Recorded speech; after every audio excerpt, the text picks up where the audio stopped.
আজিৰ কাহিনী দয়া আৰু একতাৰ শক্তি। এসময়ত চাৰিওফালে সেউজীয়া পাহাৰেৰে আগুৰি থকা এখন সৰু গাঁৱত পম্পী নামৰ এজনী কৌতূহলী কণমানি ছোৱালীয়ে বাস কৰিছিল। পম্পীয়ে দুঃসাহসিক অভিযান বৰ ভাল পাইছিল। সেয়ে তাই গাঁৱৰ ওচৰৰ সেউজীয়া অৰণ্যখন ভ্ৰমণ কৰাৰ সিদ্ধান্ত লৈছিল। এদিনাখন খুব ৰাতিপুৱা পম্পীয়ে নিজৰ স্কুল বেগটোত কেইটামান ফল মূল আৰু পানী এবটল পেক কৰি হাবিখনলৈ বুলি ৰাওনা হ'ল। সেউজীয়া গছ গছনিৰে ভৰি থকা হাবিখনৰ মাজৰ লুংলুঙীয়া বাটেৰে খোজকাঢ়ি গৈ থাকোঁতে পম্পীয়ে বনৰীয়া চৰাইৰ চিঞৰ বাখৰ আৰু বতাহত হালি জালি থকা গছৰ পাতবোৰৰ হুলস্থুল শুনা পাইছিল। ওখ ওখ গছবোৰৰ মাজেৰে অহা সূৰ্যৰ পোহৰে হাবিখনৰ ৰং সোণালী কৰি তুলিছিল। লাহে লাহে পম্পী হাবিখনৰ গভীৰলৈ সোমাই গৈছিল। পম্পীয়ে হঠাতে ওচৰৰ জোপোহাৰ পৰা কাৰোবাৰ কোমল ফুচফুচনি এটা শুনি ৰৈ দিলে আৰু কিহৰ মাত মন দি শুনিবলৈ চেষ্টা কৰিলে। তাই কৌতূহল দমাব নোৱাৰি শব্দটোৰ ফালে এখোজ দুখোজকৈ আগবাঢ়ি গ'ল।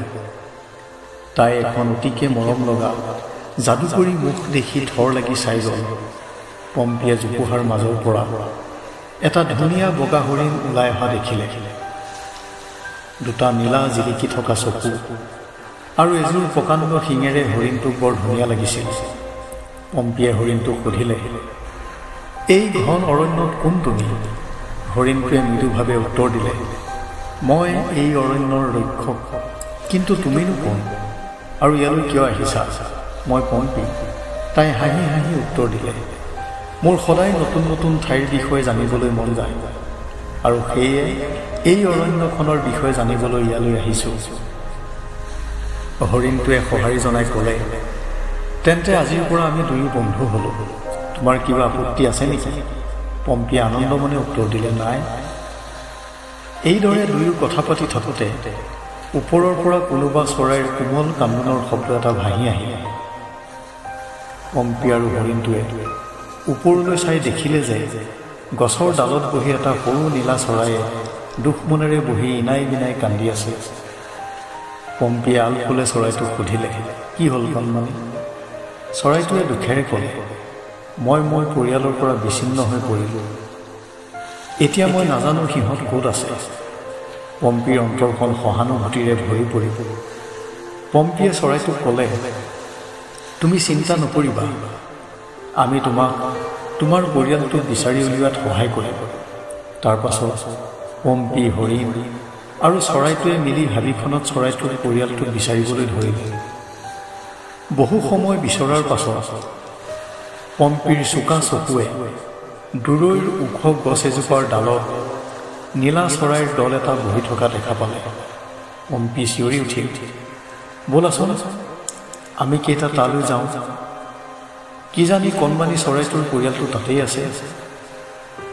আটাইকেইটা সেই ওখ গছজোপাৰ তললৈ গৈ দেখে যে কণমানি চৰাইটোৰ পৰিয়ালটো তাতেই আছে।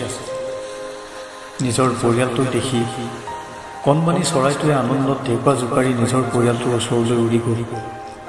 সকলোৱে কণমানি চৰাইটোক সাৱটি ধৰিলে।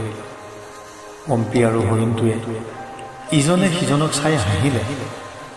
সেউজীয়া হাবিখন যেন উজলি উঠিছে।